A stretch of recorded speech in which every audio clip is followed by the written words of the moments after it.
브리핑 있는 저녁 시간입니다. 오늘 억대 뇌물과 성접대를 받은 혐의로 기소된 김학의 전 법무부 차관이 1심에서 무죄를 선고받았습니다. 관련된 내용을 이현아 기자와 함께 알아보겠습니다. 어서 오십시오. 안녕하십니까. 예상 바뀌죠. 왜냐하면 구형이 12년이었기 때문에 징역 12년. 네. 여기서 바로 무죄로 갈 거라고는 참 예상하기가 어려웠습니다. 그렇습니다. 일단 판결 이유를 좀 살펴보면요. 예. 재판부는 김학의 전 차관이 증거가 부족해 혐의가 충분히 입증되지 않거나 직무 관련성과 대가성이 인정되지 않는다며 무죄로 판단을 했습니다. 재판부는 김 전 차관의 혐의 가운데 5개는 무죄를, 그리고 3개 혐의는 공소시효가 지났다며 면소 판결을 내렸습니다. 이른바 문제의 별장 동영상 파문이 발생한 지 6년 8개월 만에 나온 사법부 판단인데요. 다만 그 문제의 별장 성접대 동영상 속의 인물이 김 전 차관이 맞는지에 대해서는 판단을 내놓지는 않았습니다. 예. 구속 기소였기 때문에 네. 구치소에 있었을 텐데 그럼 네. 이제 재판 끝나고 나온 거네요. 네, 그렇습니다. 김 전 차관은 오늘 오후 4시쯤요. 수감 중이던 서울 동부구치소에서 석방이 됐습니다. 하지만 취재진의 질문에는 아무런 답변을 하지 않고 떠났는데요. 직접 보시겠습니다. 거기서 한 말씀 하고 가시죠. 이제 소감 한 말씀 해주시죠. 공소시효 받으셨는데 아직도 억울하십니까? 무죄 향후 계획 말씀해 주시죠. 저 오늘 무죄 판결 받은 심정이 어떠신지 좀 한 말씀만 해주십시오. 네, 다만 김 전 차관 변호인이요. 선고 후에 기자들과 만나서 법과 원칙에 따라 판결해 주신 재판부의 경위를 표한다는 입장을 밝힌 바 있습니다. 예. 사건의 혐의가 여러 개이기 때문에 네. 좀 하나씩 짚어봐야 되는데 네. 제일 관심을 모았던 것은 역시 건설업자 윤중천 씨로부터 네. 접대 향응을 받은 거와 네. 뇌물을 받은 것. 네. 이 문제인데 이것부터 좀 정리를 해보죠. 원래 처음에 알려지기로는 성접대와 금품 1억 3천만 원 상당의 뇌물이다라고 알려져 있는데요. 이게 이제 좀 더 세밀하게 쪼개서 봐야 됩니다. 예. 먼저는 1억 원 상당의 제3자 뇌물수수 혐의를 좀 짚어보겠습니다. 예. 이것은요, 김 전 차관 구속 여부를 결정짓는 핵심 혐의로 꼽혔던 부분입니다.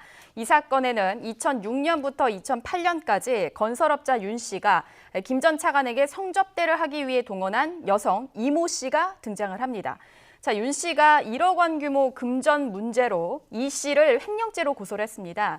관련해서 수사 과정에서 자신과의 관계가 드러날까 우려하니 김 전 차관이요, 윤 씨에게 고소 취하를 종용했다. 즉, 윤 씨가 이 씨에게 받을 돈 1억 원을 포기시켰다는 혐의인데요. 재판부는 관련 혐의에 대해서 윤 씨가 1억 원 상당의 채무를 면제했거나 부정한 청탁이 있었다는 증거가 부족하다며 무죄로 판단을 했습니다. 그래서 제3자 뇌물죄였는데 그게 네. 이제 무죄로 끝난 거군요. 그렇습니다. 그러니까 1억 3천이 한 덩어리가 아니고 1억은 저렇게 해서 끝나버렸고 그렇습니다. 나머지 돈이 또 있는 거죠. 네, 예. 나머지 혐의는 이제 3천여만 원의 뇌물과 그리고 또 성접대 부분인데요. 일단 1억 원 뇌물이 앞서 보신 것처럼 무죄가 되면서요. 예. 나머지 3천여만 원의 뇌물과 성접대는 공소시효가 지났다는 판단이 내려졌습니다. 앞서서 검찰은 13차례 성접대의 경우는 뇌물액을 계산할 수 없다. 불상으로 공소장에 적었고, 검찰이 조사한 김 전 차관이 윤 씨로부터 받은 이 마지막 뇌물 시점은 2008년 10월이었습니다. 따라서 재판부는 뇌물 수수 금액이 1억 원 미만이기 때문에 공소시효 10년이 지났다고 판단을 했습니다. 특히 또 논란이 됐던 성접대 관련해서는요, 윤 씨로부터 지속적인 성관계 등을 제공받은 것은 인정이 되지만 공소시효가 지났다, 이렇게 봤습니다. 네. 그러면서 그 사진 속의 인물이 본인이다 아니다도 얘기를 안 하고 그냥 넘어간 거군요. 네, 그렇습니다. 알겠습니다. 그리고 사업가 최모 씨가 있고 그다음에 저축은행 네. 이제 회장을 지낸 김모 씨가 있고 네. 이들로부터도 뇌물을 받았다 네. 한 게 있었는데 이것도 다 무죄가 나온 겁니다. 네, 사업가 최모 씨는 사실상 이제 스폰서가 아니냐 이런 얘기가 있었고, 저축은행 전 회장 김모 씨 이들에게 총 받은 게 2억 원 규모의 뇌물인데요. 먼저 사업가 최 씨에게 받은 뇌물 관련해서 좀 짚어보겠습니다. 혐의는 크게 3가지 범죄 사실로 나눠지는데요. 2009년에서 2011년 사이 상품권을 받은 혐의에 대해서 재판부는 증거가 없다. 그리고 차명 휴대폰을 넘겨받아서 쓴 혐의에 대해서는 대가성 인정 증거가 부족하다.